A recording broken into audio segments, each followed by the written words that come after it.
Сәлеметсіздер ме балалар? Бүгін біз дүниетану сабағында еліміздің әкімшілік аймақтарға бөлінуі туралы танысамыз.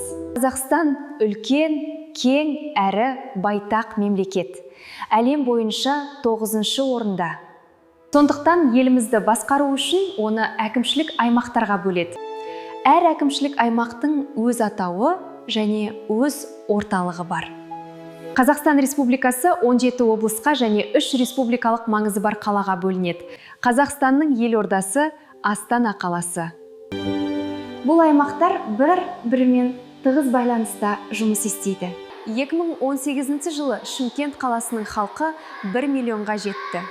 Шымкент республикалық мәртебесі бар 3-ші қала атанды. Барлық аймақтар бірігіп, бір тұтас Қазақстанды құрайды. Қазақстандағы әкімшілік аймақтар елдің аумағын тиімді дамытуға және халыққа қызмет көрсетуді жақсартуға мүмкіндік береді. Бұл біздің ортақ отанымыз. Оны сүю және қорғау әрқайсымыздың міндетіміз.